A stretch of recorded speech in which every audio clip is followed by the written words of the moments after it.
नमस्कार, आप देख रहे हैं बात देवभूमि की। मैं हूं आपके साथ पूजा मोहन पांडे। बीते दिनों देवभूमि में देवस्थानम बोर्ड को लेकर जिस तरीके से रार या यूं कहें कि आक्रोश देखने को मिला है वो किसी से छुपा नहीं हुआ है। और हाल ही में मुख्यमंत्री का पदभार ग्रहण करने वाले पुष्कर सिंह धामी, जिन्हें नौसिखिया कहा जाता रहा, उन्होंने इस मसले को कैसे अंडर कंट्रोल किया वो सबके लिए और सबके सामने है।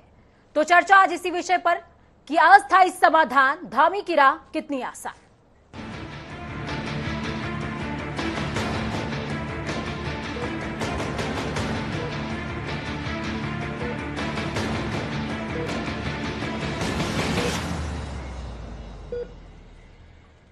देवभूमि की जमीन में सियासत की तपिश को जब धर्म की धौंक मिलने लगी तो सत्ता पक्ष ने इस मुद्दे यानी कि देवस्थानम बोर्ड को प्राथमिकता से हैंडल करने का सोचा।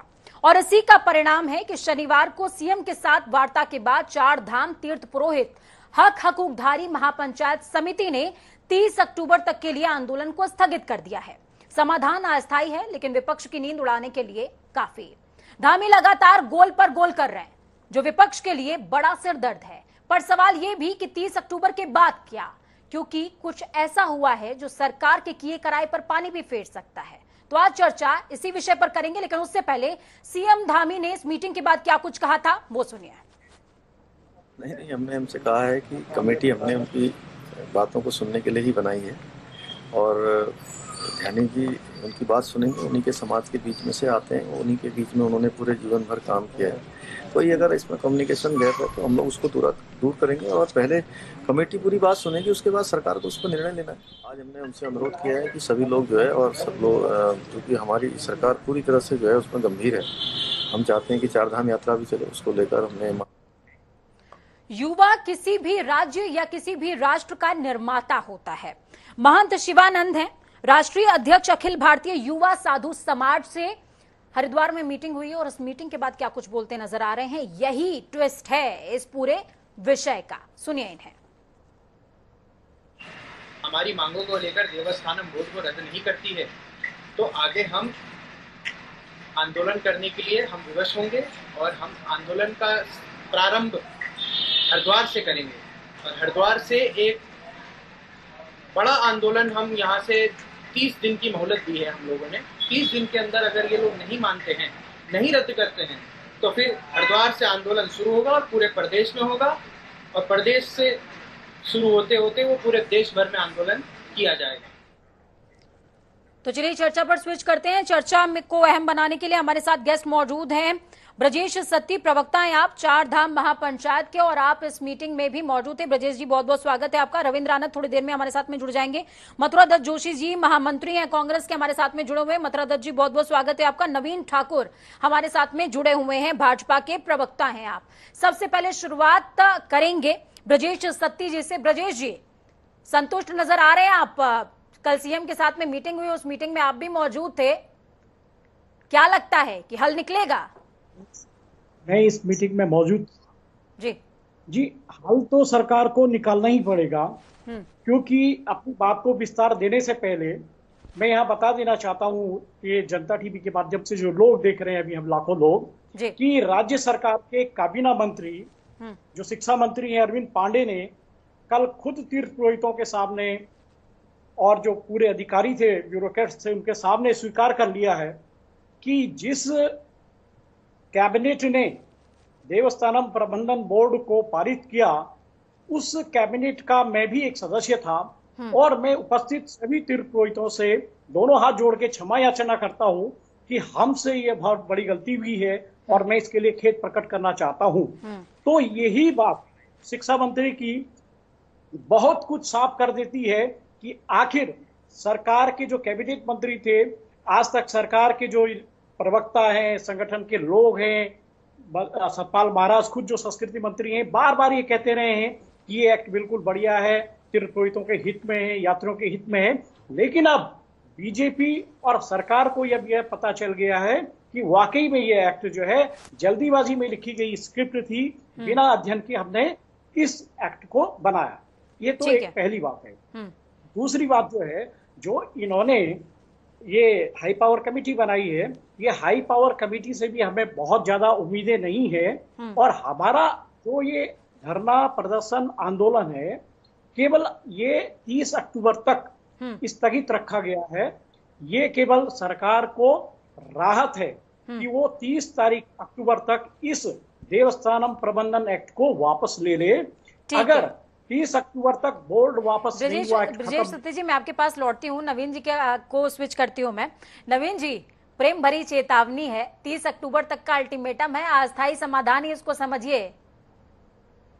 जी पूजा जी, बिल्कुल। जब माननीय मुख्यमंत्री जी स्वयं जो है हमारे सभी तीर्थ पुरोहितों से जो हमारे सम्मानित हैं उनसे बैठक कर रहे हैं, उनसे मुलाकात कर चुके हैं और आश्वासन दे चुके हैं, तो निश्चित रूप से हम सबको जो है ये पूर्ण उम्मीद है कि जो भी हमारे तीर्थ पुरोहित हैं, जिन लोगों का भी जो है इस चार धाम से संबंध है, उन सब के जो है हक और हकूक की जो है रक्षा होगी और उन सब की जो मांग है निश्चित रूप से सरकार पूरी करेगी, क्योंकि मुख्यमंत्री जी स्वयं संजीदा हैं और वो खुद बैठक में गए और खुद जो है सबसे मिले। तो 30 तारीख तक का समय मुख्यमंत्री जी ने जो है स्वयं कहा है, तो निश्चित रूप से 30 तारीख से पहले सबके हक की बात होगी और जो सबके हित में होगा वही फैसला जो है सरकार करेगी। मथुरा दत्त जी को भी फ्रेम में शामिल करते हैं। मथुरा दत्त जी, एक विषय तो आपके हाथ से जाता रहा, अस्थायी समाधान हो गया, समाधान की तरफ अग्रसर है भारतीय जनता पार्टी देवस्थानम बोर्ड को लेकर। आप कह रहे थे कि हम वापस आएंगे तो देवस्थानम बोर्ड को रद्द कर देंगे, विषय खत्म हो रहा है ना। निश्चित रूप से हमने साफ बात कही है कि हमारी सरकार आएगी तो हम देवस्थानम बोर्ड को भंग करेंगे। हम बार बार इस बात को कह रहे हैं, हमारे शीर्ष नेतृत्व भी कह रहा है, कांग्रेस कमेटी पूरी कह रही है और हम तीर्थ पुरोहितों को आश्वासन देते हैं और आपके लोकप्रिय चैनल के माध्यम से अगर कांग्रेस की सरकार बनी तो हम इसको भंग करेंगे और जो हमारी पुरानी व्यवस्था थी 1939 से भंग करने के लिए अब कुछ बचेगा ही नहीं ना। अस्थायी समाधान हो चुका है, समाधान की तरफ अग्रसर है भारतीय जनता पार्टी। आपको ये नहीं लगता है कि पुष्कर सिंह धामी कुशल नेतृत्वशील व्यक्ति हैं? भारतीय जनता पार्टी संवेदनशील होती तो 3 मुख्यमंत्री इनके आ गए हैं। पहले मुख्यमंत्री ने कहा था कि मैं देवस्थानम बोर्ड की भंग करूंगा, खत्म करूंगा कहा था, वो नहीं कर पाए तीरथ सिंह रावत जी, उनकी कुर्सी चलेगी, वो खुद ही चले गए, कुछ नहीं कर पाए इसमें। अब नए मुख्यमंत्री आए हैं तो जरूरत क्या हो रही कि आपको एक हाई पावर कमेटी बनाने की? अगर आप संवेदनशील हैं और सीरियस हैं, गंभीर हैं, आप देख रहे हैं कि गलत बन गया देवस्थानम, आप भंग क्यों नहीं कर देते? हटा दीजिए उसको। जब आपके पास ऑलरेडी एक बद्रीनाथ केदारनाथ मंदिर समिति है, आप उससे काम चलाइए अपना, जो चल रही थी अभी तक अनवरत रूप से चल रही थी, उससे किसी को दिक्कत नहीं थी।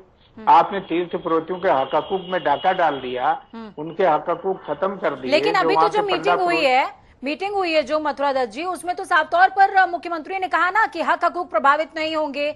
जो हाई पावर कमेटी चर्चा करेगी, 2-2 सदस्य चारों धाम से उसमें शामिल होने वाले हैं, जो चर्चा करेगी वो बेहतरीन होने वाला है। जो राज्य की बेहतरी के लिए निर्णय होगा वो हम लेंगे निर्णय।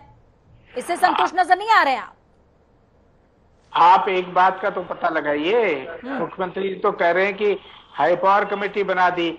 क्या उस हाई पावर कमेटी से सतपाल महाराज जो इनके धर्मस्व मंत्री हैं, जो स्वयं में भी एक संत हैं, क्या वो खुश हैं? क्या वो भी समर्थन कर रहे हैं उसका? उन्होंने समर्थन किया? उनके ऊपर धर्मस्व और संस्कृति मंत्रालय है उनके पास। ये एक कहने की बात है, ये केवल पंडा पुरोहितों को दिग्भ्रमित कर रहे हैं और उनको बरगलाने की बात कर रहे हैं। अगर सरकार चाहती है कि देवस्थानम बोर्ड न रहे, उसकी समीक्षा करने की आवश्यकता क्या थी? आप भंग कर देते। तीर्थ पुरोहित तो कह रहे हैं कि भंग कर दीजिए और तीर्थ पुरोहित ने उनको केवल 31 अक्टूबर तक का समय दिया है। उन्होंने ये भी कहा कि हमारे प्रतिनिधि भी रहने चाहिए थे, उस देवस्थानम बोर्ड में नहीं रहे। इन्होंने एक तरफा उसको सरकार हत्या। देखिए, ये पहली सरकार होगी जो मंदिरों से पैसा कमाना चाहती है, काम करके पैसा कमा। ठीक है, आम आदमी पार्टी क्या सोचती है इस विषय पर, उनका भी वर्डिक्ट ले लेते हैं। रविंद्र आनंद जी हमारे साथ फोन लाइन पर जुड़े हुए हैं। रविंद्र जी, आपका क्या मंतव्य है? फिलहाल सरकार ने एक इनिशिएटिव लिया, आप इस इनिशिएटिव से कितना संतुष्ट हैं? मैं आवाज नहीं, जरा दोबारा बताएंगे। रविंद्र जी, आप सरकार के इनिशिएटिव से, देवस्थानम बोर्ड पर जो इनिशिएटिव लिया है गवर्नमेंट ने, उस इनिशिएटिव से आप कितने संतुष्ट हैं?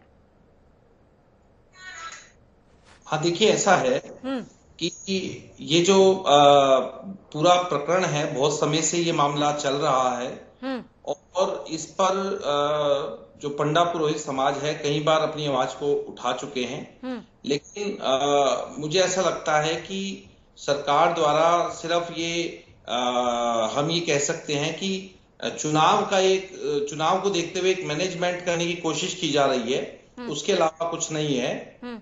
और जिस प्रकार से पूरे ब्राह्मण समाज में जो एक खराब छवि बनी है बीजेपी की, उसको मैनेज करने का काम किया जा रहा है। ये कहीं आप इसलिए तो नहीं कह रहे हैं क्योंकि आपके पास से धीरे धीरे करके सारे मसले जो है फिसले जा रहे हैं हाथ से?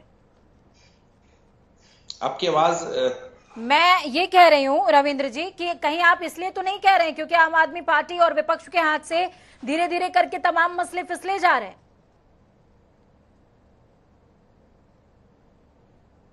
चलिए मैं स्विच करूंगी, रविंद्र जी से वापस से उनका वर्डिक्ट क्या है ये जानेंगे। इससे पहले नवीन ठाकुर जी हमारे साथ में जुड़े हुए हैं। नवीन जी, बार बार ये कहा जा रहा है कि चुनावी स्टंट हो सकता है, उलझाने की कोशिश है गवर्नमेंट की तरफ से, कहीं ना कहीं इस पर हल नहीं निकालना चाहते हैं, उलझा के रखना चाहते हैं। आपका क्या कुछ कहना है विपक्षियों को? देखिए पूजा जी, कांग्रेस और विपक्ष, जितने भी संपूर्ण विपक्ष है उत्तराखंड में, उनके पास पहले से कोई मुद्दा नहीं था। हमारे तीर्थ पुरोहितों के पीछे जो है खड़े होकर वो सोच रहे थे कि राजनीतिक रोटियां सेक लेंगे। अब ये बचा खुचा मुद्दा भी उनके हाथ से निकल गया। अरे भैया, वो हमारे अपने लोग हैं, तो हाथ में आपके भी नहीं है, अभी तो हाथ में आपके भी नहीं है। 30 अक्टूबर तक का अस्थायी समाधान ही तो है, अभी तो हाथ में आपके भी नहीं है। चुनाव से पहले चुनावी फंडा नहीं है, चुनाव से पहले उनकी समस्या का हल होगा। बहुत सारी समस्याएं थी, बहुत सारे जो है आंदोलन थे, सबके साथ बात की, सबका हल निकाला। तो इसी प्रकार इसका भी हल निकलेगा। और हमारे जितने भी तीर्थ पुरोहित है सबको उनमें सम्मिलित किया गया। हर धाम से दो जो है तीर्थ पुरोहित उसमें रहेंगे। और जब निर्णय करने वाली कमेटी में स्वयं जो है वही लोग रहेंगे तो निश्चित तौर पर जो है वो अपने हक का निर्णय होगा, हमारे अपने लोगों के हक का निर्णय होगा, उत्तराखंड के हक का निर्णय होगा। तो कांग्रेस और विपक्ष के लोग तो इस वक्त बहुत परेशान है कि एक बचा खुचा मुद्दा था वो भी निकल गया। वो मुद्दा सुलझाने के प्रयास में नहीं है, उनका सिर्फ प्रयास है बस किसी तरह मुद्दा उलझे और हमें राजनीतिक रोटियां सेकने को मिले, ऐसा प्रयास उनका था। अब वो मुद्दा हाथ से निकल गया था, वो बेचारे जो है हैरान है, परेशान है और किसी तरह से जो है इधर उधर की बातें करके और अपनी जो है नाक बचाने की कोशिश कर रहे हैं। देखिए, कांग्रेस कुछ भी बोलती रहे, कांग्रेस को पता है कि ना 9 मन तेल होगा, ना राधा नाचेगी, ना उत्तराखंड की जनता उनको सत्ता सौंपने वाली है और ना ही जो है वो कोई निर्णय कर पाएंगे। तो इसलिए जो मन में आ रहा है वो बोल दे रहे हैं। ऐसे ही आम आदमी पार्टी का है, 300 यूनिट बिजली फ्री दे देंगे जी, हम इसको जो है आध्यात्मिक राजधानी बना देंगे। अरे भैया, दिल्ली को तो तुम जो है द्वारिका में जहाँ इतना विरोध हो रहा है, तुम 100 करोड़ का हज हाउस बना रहे हो, जहाँ अमितामुल्ला और जो है तुम्हारा पार्षद ताहिर हुसैन, दंगों के आरोपी, उनको 100 करोड़ रुपए देके तुम हज हाउस बना रहे हो और यहाँ आके तुम जो है अध्यात्म की बात कर रहे हो।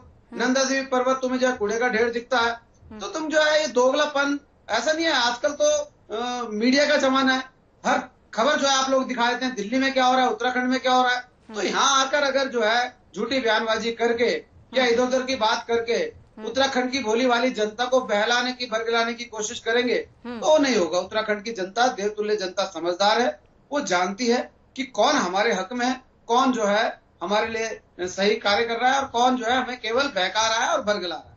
जी रविंद्र जी, आपका काउंटर है। अगर आपने नवीन जी की बात सुनी हो तो आपका काउंटर है। देखिए, ऐसा है कि बीजेपी के हमारे प्रवक्ता ये हो या कोई हो, इन चारों के पास जब कुछ कहने के लिए नहीं होता तो ये दिल्ली पहुंच जाते हैं। तो मैं देख रहा हूँ नवीन भाई भी ऐसी बात कर रहे हैं, क्योंकि इनकी ये हमेशा मुद्दे से हटके बात करते हैं। बात हो रही है देवस्थानम बोर्ड की और ये दिल्ली पहुंच जाते हैं। और दिल्ली घूमने का बीजेपी के प्रवक्ताओं को बहुत ज्यादा शौक है। यदि आपको दिल्ली का विकास देखना है तो मैं आपको दिखा सकता हूं, आप मेरे साथ चलिए। लेकिन मेरा ये मानना है कि आप उत्तराखंड में रहें तो ज्यादा अच्छा है, क्योंकि उत्तराखंड में जो बीजेपी की स्थिति दिन प्रतिदिन खराब होती जा रही है वो सभी जानते हैं। और जिस प्रकार से ये मैनेज करने का काम किया जा रहा है, हर जब चुनाव को देखते हुए हर मुद्दे पर कुछ ना कुछ मैनेजमेंट में बीजेपी लग गई है। तो इससे एक बात तो साफ होती है कि बीजेपी का जो डर है वो साफ दिखाई दे रहा है और कहीं ना कहीं उन्हें लगता है कि अगर ब्राह्मण समाज आप बीजेपी को अपना कॉम्पिटिटर नहीं मानते, कांग्रेस को मानते हैं क्या? बहुत बुरी स्थिति होगी बीजेपी की। तो मैं समझता हूं कि इसी तरह की बातें करके बीजेपी अभी से नहीं, पिछले 1-1.5 साल से मैं देख रहा हूं जितने भी डिबेट चैनल्स पे इनके प्रवक्ता बैठते हैं, जैसे ही आम आदमी पार्टी की चर्चा आती है ये लोग दिल्ली पहुंच जाते हैं, क्योंकि इनके पास उत्तराखंड में कहने के लिए कुछ नहीं है। पिछले पौने 5 साल सवाल मेरे ख्याल में रविंद्र जी आप सुन नहीं पाए। मैं कह रही हूं कि भाजपा आपका कॉम्पिटिटर नहीं रहा। आप कह रहे हैं कि ठीक है इनके पास कहने को कुछ नहीं है, दिखाने को कुछ नहीं है, तो क्या कांग्रेस है आपकी कॉम्पिटिटर? नहीं, मैं ये कह रहा हूं विकास के नाम पर इनके पास दिखाने के लिए कुछ नहीं है। पिछले 4.5 साल में इन्होंने जिस प्रकार से 3 मुख्यमंत्री देने का काम किया, 56-57 विधायक इनके जीत करके आए, और उसके बाद भी इन्होंने 3 मुख्यमंत्री देने का काम किया है। जनता इनको पूरी तरह नकार चुकी है और ये लोग इस समय मैनेजमेंट में और खरीद फरोख्त में लग गए हैं। जिस प्रकार से आपने देखा होगा पिछले 2-3 दिनों में ये विधायकों को खरीदने का काम दोबारा से इन्होंने शुरू कर दिया है, क्योंकि बीजेपी का सीधा फंडा है कि वो जब कुछ नहीं उनके हाथ रहता तो वो खरीद फरोख्त में लग जाती है। तो जिस प्रकार से अभी पिछले 2 दिनों में इन्होंने 3 दिनों में 2 विधायक मैनेज किए, और उससे साफ होता है कि जो बीजेपी का चुनाव का डर है वो साफ दिखाई दे रहा है, और किसी तरह से मैनेजमेंट में उतर आई है बीजेपी। उसी मैनेजमेंट का एक हिस्सा है कि ये जो इन्होंने फिलहाल जो देवस्थानम बोर्ड को लेकर के जो बात कही है वो भी एक मैनेजमेंट का हिस्सा है। और कहीं कहीं मैनेजमेंट आदमी तभी करता है जब उसको आशंका होती है कि बड़ा खतरा है, और इनको ये लग रहा है कि जिस प्रकार से इनके रायपुर की अगर हम बात करें, अगर हम धर्मपुर की बात करें, दोनों सीटों पर इनके खुद के जो पार्टी के कार्यकर्ता पदाधिकारी हैं वो इस्तीफा दे रहे हैं खुल करके विधायकों के खिलाफ। अंतरकला, बिल्कुल ठीक आप मुद्दा उठा रहे हैं। अंतरकला एक बड़ा विषय कांग्रेस के अंदर भी है, बीजेपी के अंदर भी है। ठीक है नवीन जी, आपसे सीधा सवाल है कि इन तमाम मुद्दों को तो धीरे धीरे सुलझाया जा रहा है। हो सकता है कि देवस्थानम बोर्ड 30 तारीख के बाद, हालांकि देशव्यापी आंदोलन का चेतावनी दे दी है तीर्थ पुरोहितों ने, लेकिन हो सकता है कि इसका हल निकल जाए। लेकिन अंतरकला से कैसे निपटेंगी धाबी सरकार? और यही सवाल कांग्रेस के लिए भी है। भारतीय जनता पार्टी में किसी तरह की कोई अंतरकला नहीं। और जैसे हमारे सम्मानित मित्र रविंद्र भाई कह रहे थे कि भारतीय जनता पार्टी ने खरीद फरोख्त का काम शुरू कर दिया। अरे रविंद्र भाई, जहां बहारें होंगी वहीं पर जो है लोग आएंगे, और जहां पतझड़ होगी वहां कौन जाएगा? तो भारतीय जनता पार्टी में बाहर है, सब नेता जानते हैं, सब आम जनता जानती है कि भारतीय जनता पार्टी की सरकार आ रही है, तो इसलिए लोगों का रुझान भारतीय जनता पार्टी की ओर है। डूबते जहाज में तो कोई सवार नहीं होगा, तो इसलिए डूबते जहाज में कोई नहीं बैठ रहा है। दूसरी बात, हमारे बड़े भाई रविंद्र जी कह रहे हैं कि दिल्ली पहुंच जाते हैं। अरे भैया, एक ही प्रदेश में तो बची कुची आपकी सरकार है, वहां के विकास की आप बात कर रहे हैं। तो आज ही अखबारों में छपी है, बहुत शानदार तस्वीर है, एक हमारे सिख भाई जो है बोटिंग कर रहे हैं, राफ्टिंग कर रहे हैं दिल्ली की सड़कों पर। तो दिल्ली के लिए तो कुछ किया नहीं, एक अस्पताल तक नहीं बनाया, एक फ्लाईओवर तक नहीं बनाया, तो दिल्ली का ही तो उदाहरण देंगे, वही तो सरकार है। जब दिल्ली से उत्तराखंड आते हैं, दिल्ली से उत्तराखंड आते हैं, और मसला है देवस्थानम बोर्ड। मथुरा दत्त जी से जानते हैं, देवस्थानम बोर्ड तो सॉल्व होता हुआ नजर आ रहा है मथुरा दत्त जी, लेकिन आप अपनी अंतरकला को कैसे सॉल्व करेंगे? अभी तक तो आप लोग कहते रहे कि नौसिखिया मुख्यमंत्री हैं, लेकिन धीरे धीरे करके सारे मुद्दों को डाइल्यूट करते जा रहे हो। तो देखिए, वो माननीय मुख्यमंत्री हैं और उनका दायित्व तो बनता है कि प्रदेश की जितने भी ज्वलंत समस्याएं हैं उनका वो समाधान करें, और उनको करना भी चाहिए। लेकिन उनके जो सहयोगी हैं उनको उन समस्याओं का समाधान नहीं करने दे रहे हैं, न करने देंगे, क्योंकि भारतीय जनता पार्टी स्वयं नहीं चाहती है कि इन समस्याओं का समाधान हो। जो पार्टी, आप खुद सोचिए, जो पार्टी धर्म के आधार पर राजनीति करती हो, जो पार्टी धार्मिक भावनाओं को भड़काकर राजनीति करती हो, अगर वो पार्टी ही अगर एक देवस्थानम बोर्ड का मसले का नहीं सुलझा पा रही है, तो इससे बड़ा और क्या दुर्भाग्य हो सकता है। ब्रजेश जी से वर्डिक्ट लेते हैं। ब्रजेश जी, लगातार आपने सुनी तमाम चर्चाएं, बीजेपी का अपना कुछ कहना है, कांग्रेस अपनी तरफ से कह रही है। आपकी जो मीटिंग है वो सीधे तौर पर पुष्कर सिंह धामी से हुई थी। अभी कांग्रेस का साफ तौर पर कहना है कि धामी तो करना चाहते हैं, हो सकता है कि उनकी इच्छा भी शुद्ध हो, लेकिन जो आसपास के तमाम लोग हैं वो उनको करने नहीं देंगे। क्या लगता है आपको कि मसला सॉल्व होगा या 30 अक्टूबर तक ये विषय और खिंचने वाला है? आपको भरोसा है हाई पावर कमेटी जो बनाई गई है उस पर चार धामों से 2-2 लोगों को शामिल करने की बात कही गई है? क्या लगता है आपको? आपका वर्डिक्ट यहाँ पर बेहद ज्यादा इंपॉर्टेंट है। पूजा जी, मैं यहाँ पर साफ करना चाहता हूँ कि देवस्थान प्रबंधन एक्ट जो ये बनाया है त्रिवेंद्र रावत की सरकार ने, उसको लेकर पूरी भाजपा सरकार और संगठन के बीच में अंतरकलह है। बिल्कुल। 9 अप्रैल 2021 को विश्व हिंदू परिषद की केंद्रीय मार्गदर्शक मंडल की जब बैठक हरिद्वार में हुई थी, तो तत्कालीन मुख्यमंत्री तीरथ सिंह रावत ने सार्वजनिक बयान दिया था कि देवस्थानम एक्ट के तहत लिए गए 51 मंदिरों को मुक्त किया जाएगा और देवस्थानम एक्ट पर पुनर्विचार किया जाएगा।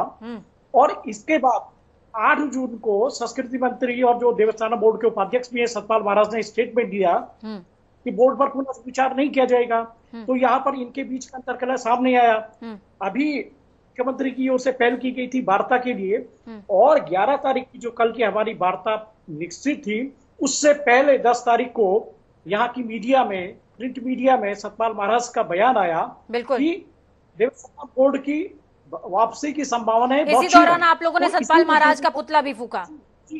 जी, कल हमने मुख्यमंत्री जी से वार्ता शुरू होने से पहले साफ और सख्त लहजे में यही पूछा कि ये बताइए आप कि आप हमें यहाँ पर टेबल पे वार्ता के लिए बुला रहे हैं, और दूसरी ओर जो है आपके ही काबीना मंत्री जो है स्टेटमेंट देते हैं कि देवस्थानम बोर्ड पर पुनर्विचार नहीं किया जाएगा, खत्म होने की संभावना क्षीण है। आखिर इस तरह के विरोधाभासी बयान आपकी सरकार की तरफ से क्यों आ रहे हैं? हम कैसे आप पर विश्वास करें? तो मुख्यमंत्री पुष्कर सिंह धामी ने इस बात को स्वीकार किया और उन्होंने कहा कि आज के बाद से देवस्थानम बोर्ड पर कोई भी बयान मेरी तरफ से जो जारी किया जाएगा उसी को अंतिम माना जाएगा और उसी को सही माना जाएगा।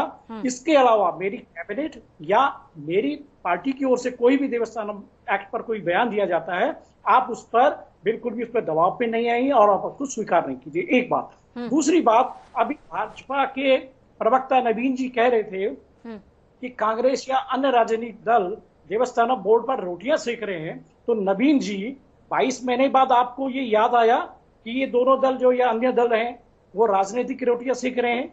आपने क्यों इन दलों को राजनीतिक रोटियां सेकने के लिए मजबूर किया?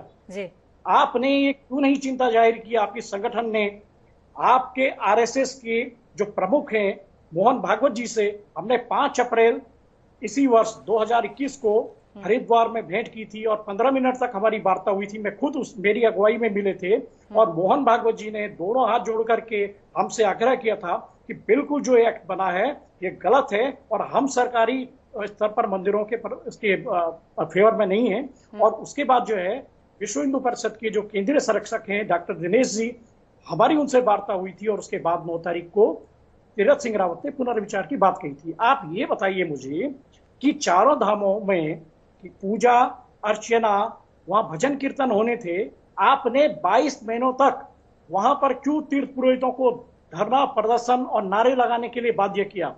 10 दिसंबर 2019 को जब हमारे हजारों तीर्थ पुरोहित विधानसभा का घेराव कर रहे थे, जिस दिन देवस्थानम प्रबंधन एक्ट पारित हो रहा था, आपकी पुलिस ने, आपके प्रशासन ने हमारे दर्जनों तीर्थ पुरोहितों को गाड़ी में भर के थाने में लाया, रात भर बैठाए रखा और 4 सीधे साधे तीर्थ पुरोहित जिनके हाथ में शंख थी, जिनके हाथ में जो है घंटियां थी, आपने उनके ऊपर 4 मुकदमे दर्ज किए हैं। कल हमने इस बात को मुख्यमंत्री के सामने रखा और उन्होंने अफसोस जाहिर किया कि ये गलत हुआ है, आप हमें डिटेल दीजिए, हम वापस लेंगे। आप धर्म की राजनीति, आप नवीन जी आपसे फाइनल वर्डिक्ट, क्योंकि इस समय आप जो बोलिएगा ये सोच के बोलिएगा कि तीर्थ पुरोहितों के जख्मों पर मरहम का काम आपके शब्द करने वाले हैं, या नासूर कर देंगे या मरहम का काम करेंगे।